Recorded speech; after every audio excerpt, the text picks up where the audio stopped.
I'm Nick Meehan with your nightly JCTV News Report. Jamestown College officials made the decision in late July to impose a case-by-case hiring freeze on open staff positions.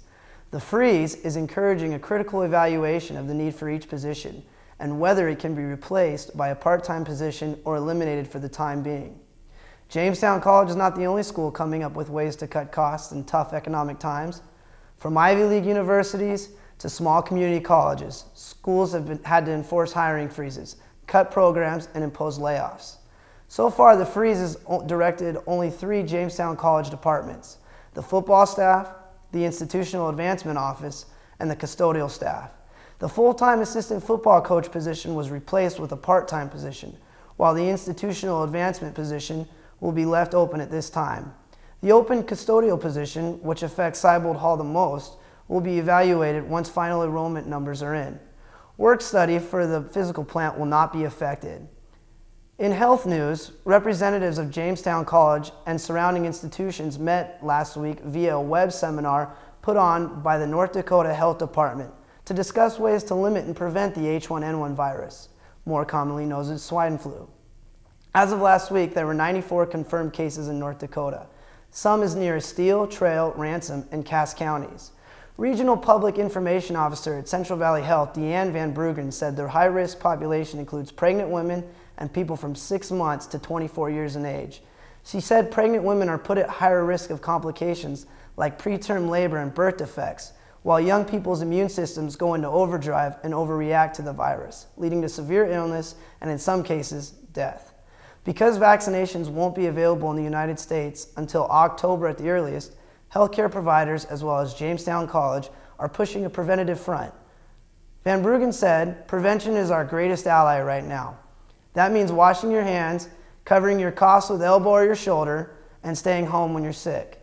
Van Bruggen also suggested having a kit of non-perishable food items, as well as other necessities like toilet paper and hygiene products available in the event of becoming sick or if these products become less available. Symptoms of the swine flu include fever, fatigue, body aches, tiredness, diarrhea, and vomiting.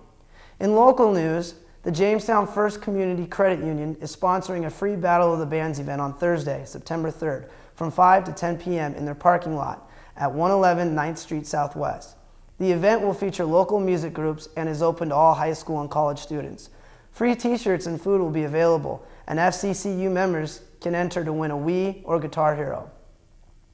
In sporting news, the Jamestown College volleyball team won 3 of 4 games this weekend in Orange City, Iowa at the Red River Classic. On Friday, the Jimmies defeated Briarcliff, Iowa and Dana, Nebraska, winning in 4 sets in each match. On Saturday, the Jimmies were the only team to take a set from 23rd ranked Doane, Nebraska, during the tournament. Doane defeated the Jimmies 3-1, and the Jimmies went on to sweep Concordia, Nebraska. The Jimmy soccer team got off to a rough start this season, dropping all 4 during a road trip to Nebraska. On Saturday, the women fell 4-1 while the men lost 5-0 to Doane. Play on Sunday got much closer. The women fell 2-3 while the men lost 1-0 to Midland Lutheran. Football fans, football is just 1 week away from their opening season. The team scrimmaged this past weekend. Coach Edsel limited his starters to 8 plays and then gave the backups a chance to earn a spot. The game was highlighted by a 60-yard punt return for a touchdown by running back Lance Johansson and an amazing through the lineman over the running back tackle by first-year corner Brian Renfro. On the diamond, baseball began its fall season with the annual opening day scrimmage and will be practicing every day here on out this fall. Well, it's a busy week for your Jimmy athletes. Women's soccer tomorrow will host Minnesota Crookston at 5 at the high school.